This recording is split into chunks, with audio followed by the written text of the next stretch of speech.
नमस्कार। आज हम एक सफर पर चलेंगे प्राचीन भारत के एक बहुत ही महत्वपूर्ण धर्म जैन धर्म को समझने के लिए।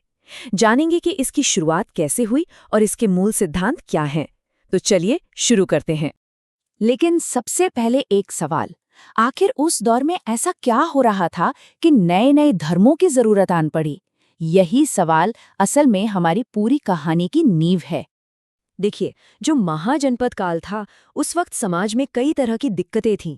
बहुत मुश्किल और खर्चीले पूजा पाठ, जानवरों की बलि और जात पात का एक बहुत ही कठोर सिस्टम। तो इसी सामाजिक और धार्मिक उथल पुथल के बीच जैन और बौद्ध धर्म जैसे विचार सामने आए, जिन्होंने समाज को एक नई, सरल और नैतिक राह दिखाई। तो चलिए अब मिलते हैं उन महान गुरुओं से जिन्होंने जैन धर्म का रास्ता बनाया। जैन धर्म में कोई एक तो नहीं, बल्कि कुल 24 महान आध्यात्मिक गुरु हुए हैं। इन्हें तीर्थंकर कहा जाता है। और ये संख्या ही बताती है कि ये परंपरा कितनी पुरानी और गहरी है। तो ये तीर्थंकर है कौन? अच्छा, इसे ऐसे समझिए, जैसे हिंदू धर्म में संत या महात्मा होते हैं, वैसे ही जैन धर्म में तीर्थंकर ये वो सिद्ध आत्माएं हैं जिन्होंने खुद तो इस जीवन के सागर को पार कर लिया है और अब वो दूसरों को भी रास्ता दिखाते हैं। इसीलिए इन्हें घाट निर्माता भी कहते हैं, मतलब रास्ता बनाने वाला। अब यहाँ एक बहुत ही दिलचस्प बात है। देखिए, जैन धर्म की नींव तो पहले तीर्थंकर ऋषभदेव ने रखी थी, लेकिन इसे एक पूरा फिलोसॉफिकल सिस्टम बनाने का काम और इसके सिद्धांतों को आम लोगों तक पहुंचाने का काम किया 24वें तीर्थंकर महावीर स्वामी ने। इसीलिए ऋषभदेव को संस्थापक माना जाता है, पर महावीर स्वामी को वास्तविक संस्थापक कहते हैं, क्योंकि आज हम जिस जैन धर्म को जानते हैं वो रूप उन्होंने ही दिया था। यहाँ देखिए कुछ सबसे प्रमुख तीर्थंकर और उनके प्रतीक। सबसे पहले है ऋषभदेव, जिनका प्रतीक है बैल। फिर 23वें तीर्थंकर पार्श्वनाथ, जिनका प्रतीक है सर्प। और आखिर में सबसे प्रसिद्ध 24वें तीर्थंकर महावीर स्वामी, जिनका प्रतीक है सिंह। तो चलिए कहानी की शुरुआत करते हैं जैन परंपरा के सबसे पहले गुरु ऋषभदेव से। ऋषभदेव को आदिनाथ भी कहा जाता है। उनका जन्म अयोध्या में हुआ था और उन्हें ज्ञान मिला कैलाश पर्वत पर। और हाँ, एक बहुत ही रोचक बात यह है कि जैन साहित्य मानता है कि इन्हीं के बेटे भरत के नाम पर हमारे देश का नाम भारत पड़ा।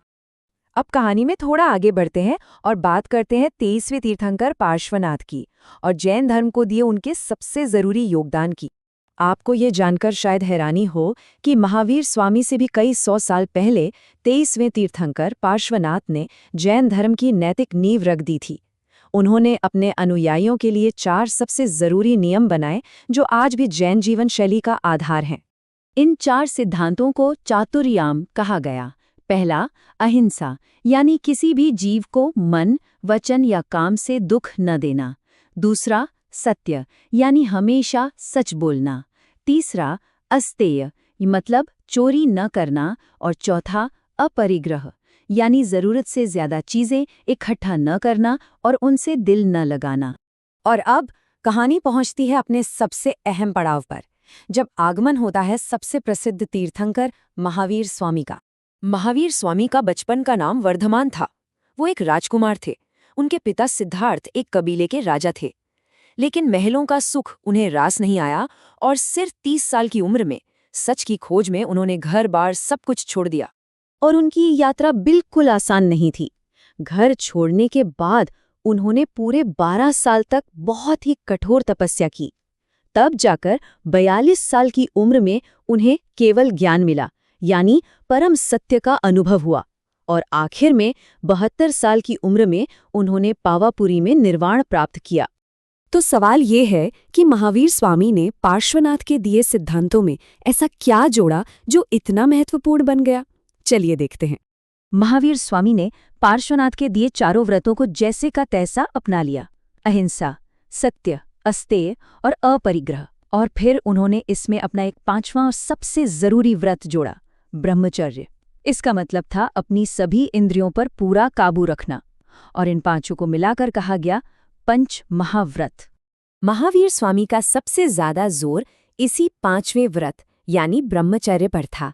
उनका मानना था कि जब तक इंसान का अपनी इंद्रियों पर कंट्रोल नहीं है, तब तक वो न तो पूरी तरह अहिंसा का पालन कर सकता है, न सत्य का और न ही अपरिग्रह का। इसलिए आत्मनियंत्रण ही बाकी सभी व्रतों की चाबी है।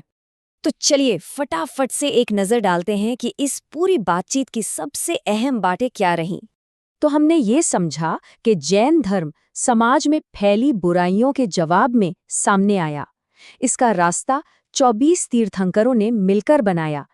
इसके नैतिक नियमों की नींव पार्श्वनाथ ने रखी और महावीर स्वामी ने आत्मनियंत्रण का सिद्धांत जोड़कर इसे पूरा किया।